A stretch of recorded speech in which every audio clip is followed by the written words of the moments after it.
What's up everyone and welcome back to Reload Reacts episode 56. My name is Trey and today we are going to look through r/today I messed up, the subreddit for those who have messed up in their life and just want to share it with the world of Reddit. I'm probably not going to give too many of my takes for this video as I am still feeling quite sick at the moment. This first post is by Gremlin Goop. Today I messed up by bringing too much beer to a work party. 2 facts about me that are important to this story. 1. I was raised by an alcoholic, and 2. I don't drink alcohol. Last week, my boss asked me to pick up alcohol for a department party. I told her that I might be the wrong person to ask, since I don't drink and hence don't know what people typically like or how much to get. She told me to just get whatever, it'll be fine, and she gave me the corporate credit card. So I tried to think back to my childhood because I don't drink.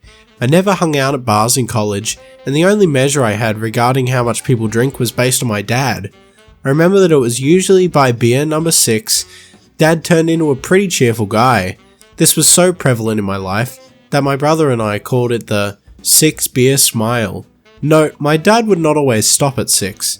He would sometimes drink 10 or more a day, so I thought, well, Dad drank a lot, so I think we'll be fine with 5 bottles of beer per person, since that's just one shy of a smile. I called my older brother to double check if 5 beers per person would be a sufficient amount of alcohol for a work party, and he agreed, yeah, that sounds about right. The department has 40 people, so I ended up picking up about 34 6-packs. I got a variety because why not, and yeah, it costs a lot, but this company wastes money on plenty of other things, so I just assumed this was the cost of a party with alcohol. I loaded up my car, it took a long time, drove to work and then carried everything to the large conference room that was reserved for the party. The party was yesterday evening. I really only stuck around for a bit, made appearances to wave hi and say something to the higher ups so they knew I attended, and then ducked out and went home early. I woke up to some text from my boss today consisting mostly of, how much did you buy? The party is drowning, and finally, there's more in the cabinets? And yeah, when I initially dropped everything off I ran out of space on the counter, so I put the rest in the cabinets. I asked a few friends why my boss was freaking out. They started laughing and reminded me that my dad is an alcoholic and I probably should have gotten just 2 drinks per person, because that's way more normal for a work party. Update. Thanks everyone for your comments. I especially appreciate those of you who reassured me that it really wasn't that bad, and those of you who gave me advice for the future. I got a little overwhelmed by the number of responses, so I'm sorry if I didn't respond to your comment, but I do appreciate all of them. A few clarifications. I live in the US and the area I'm in is a little on the conservative/religious side of things. Folks around here drink obviously, but getting drunk around co-workers for example is frowned upon. This is, I have learned, very different depending on where you live in the world. The definition of alcoholic is also very different from person to person. My father was and is a sad and angry man, and in my second-hand experience, alcohol was a very unstable way for him to self-medicate for his anger and grief. For those of you who were distressed that my co-workers drank warm counter beer, someone put the drinks on the counter in a cooler between when I dropped them off and when the party started. Again, I try to leave work parties as soon as I can. I prefer to hang out with my friends or my brother when I have free time.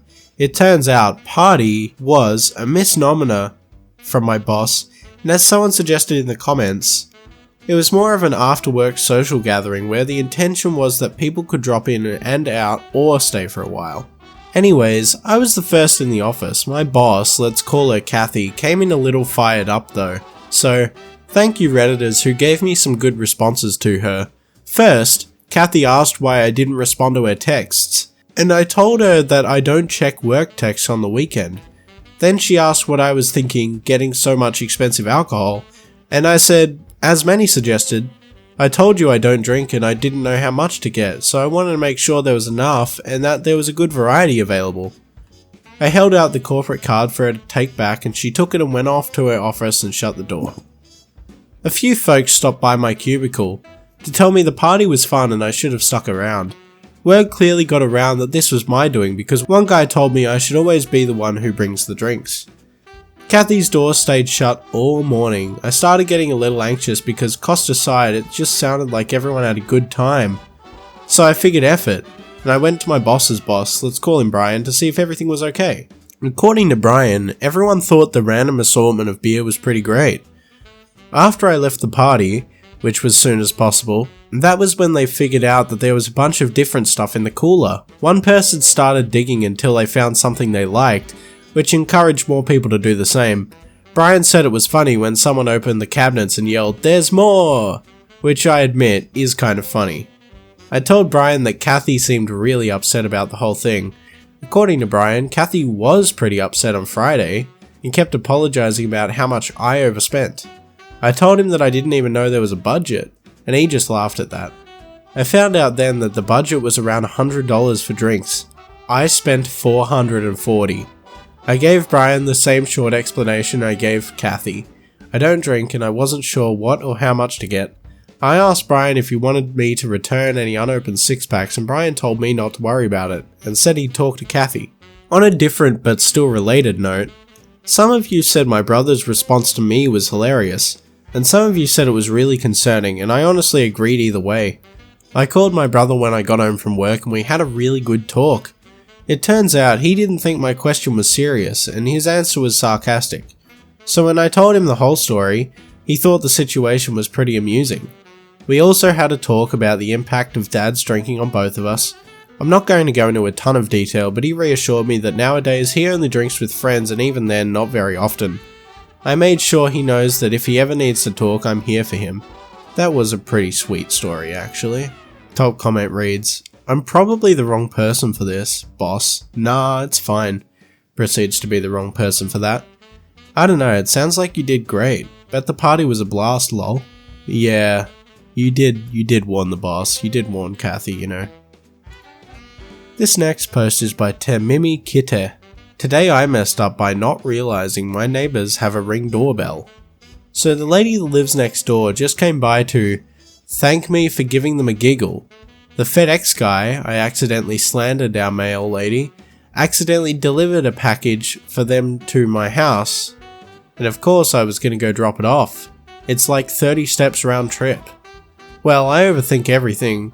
I set it on their porch in front of the gate that goes across their steps and went to walk away.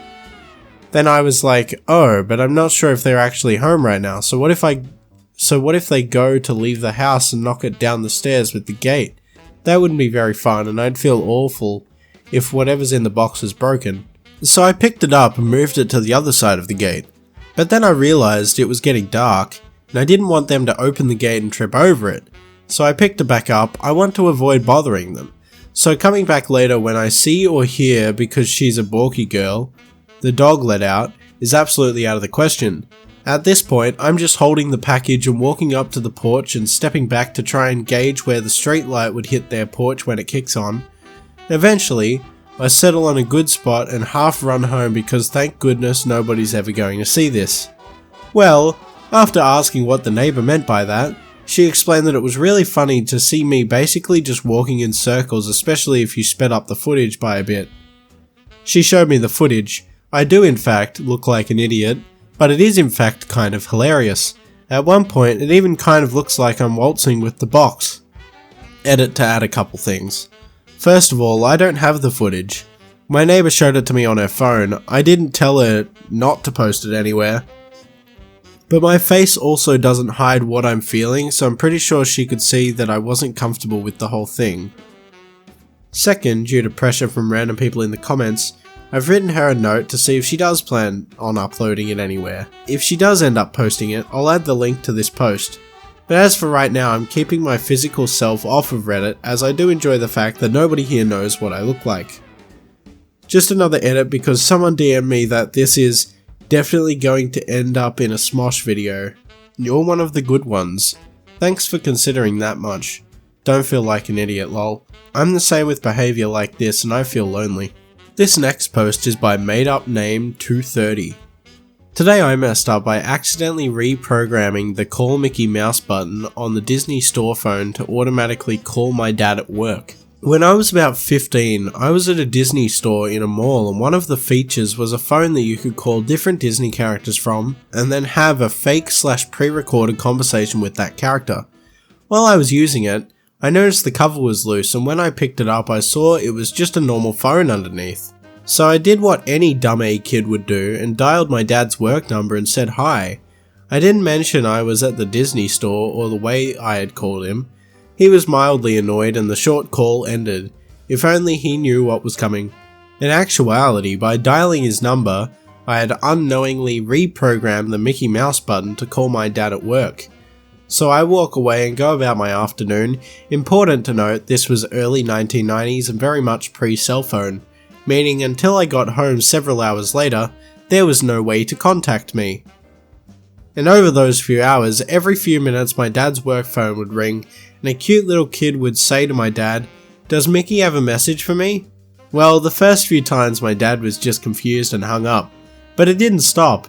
In fact, the frequency began to pick up, and my dad, assuming he was being relentlessly pranked while he was trying to work, finally just lost his cool and yelled into the phone at some poor kid, "Yeah, Mickey has a message for you.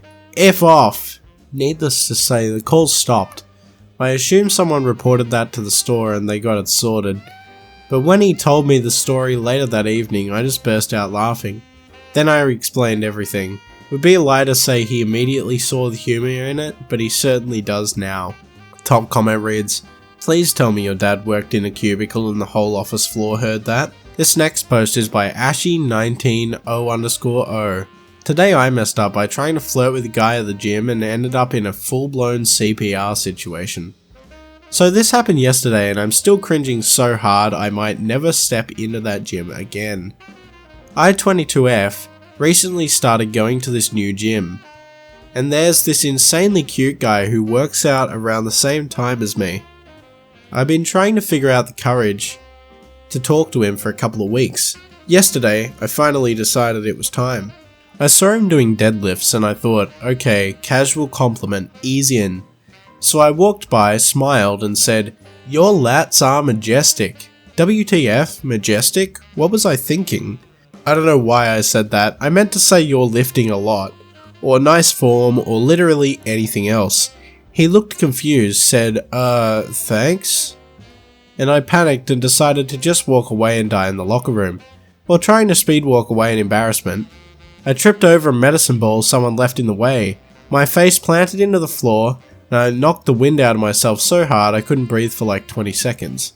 A trainer saw it happen, thought I was having a heart attack, and started actual CPR protocol before I could wheeze out, "I'm fine." That same cute guy helped hold my legs up while I got oxygen. I'm pretty sure I died inside. Anyway, now I'm the CPR girl at the gym, and yes, I still plan to go back. This next post is by Ductoid. Today I messed up by accidentally buying 109 pounds of grapes, and things just went downhill from there. The store I shopped at last week had a special on grapes, $2 a box. But no way to weigh the boxes. They have the kind of scale that hangs from 3 chains and the boxes didn't fit in them. So I got 4 boxes of grapes, large boxes. I wanted them to make a batch of wine. For $8 it was a steal. The first thing I did after leaving the store was get the shopping cart stuck in a rut in the parking lot, and I couldn't pull it back out. A stranger helped get me out. Then I got home and was able to weigh them. A 5-gallon batch of wine uses 50 to 80 pounds of grapes. I had 109 pounds. Oops. So I hand pressed the grapes through a rack meant for cooling cookies. 3 hours later, I have enough mash to fill my 5-gallon fermentation bucket, and there are still more than half the grapes in my fridge. I decided to embrace the mess up, and made jam with one of the cases. I was at least happy to have a reason to use that no/low sugar pectin I bought a few years ago. 4 hours later, I got 22 pints of jam. 2 quarts didn't fit in the canner. I just tossed them in the fridge with screw-on lids, but the rest is all set for pantry. But none of it actually gelled. The directions said it might take a few hours or overnight to get thick, but nope, the pectin must have been too old, 2018. I'm gonna have to unseal all the jars and recook it with sugar and can it again. And I've still got like 30 pounds of grapes in the fridge. So, I decided to turn my canner into fermentation bucket number 2 and make 5 extra gallons of wine, with the brilliant idea that I can use some of the ungelled jars of grapes to top it off since I'll be a little short, and that will save me some reprocessing time with the jam. 4 more hours of hand smashing grapes and that bucket's full. Or almost. I do have to top it off with the liquid non-jam jam. I figured I'll start with the 2 quarts from the fridge that never got sealed. I grabbed them from the basement. WTF? They aren't liquid, they are full on jelly now. The effers gelled up in the fridge. So now I realise I can't use them, and can't use any of the others that are still liquid at room temp because I can't have wine gelling up if I refrigerate it. Somewhere in there, I realised the store gave me a senior discount for being over 60, which I didn't ask for, and it's not a store with a loyalty card where they'd have my birthday on file. The cashier was just like, yeah, this one's obviously over 60, don't need to card her. I've been 60 for like 2 weeks. That was especially demoralising because I'd just been trying on dresses from my closet to see if they still fit for an event I'm going to this Wednesday, was feeling smug because they did fit and I was thinking I looked good in them. I was specifically thinking I don't look anywhere near 60. I was wrong about that, I look old. I got a call from the event host today asking where I was. I wrote down the date wrong, the event was yesterday and I missed it. And I need to either buy more grapes or more juice to finish the second bucket of wine. Top comment correctly reads, they write math problems about you. And that's gonna be it guys, I hope you enjoyed the stories in r/today I messed up. Let me know what you'd like to listen to next in the comment section below, and also hit that subscribe button because I post new Reddit content every single day. There are 2 videos on the screen, one of which is for the most recent video, another is for a video the YouTube algorithm thinks you'll want to watch next. My name is Trey, this was Reload Reacts, and I will see you in the next video.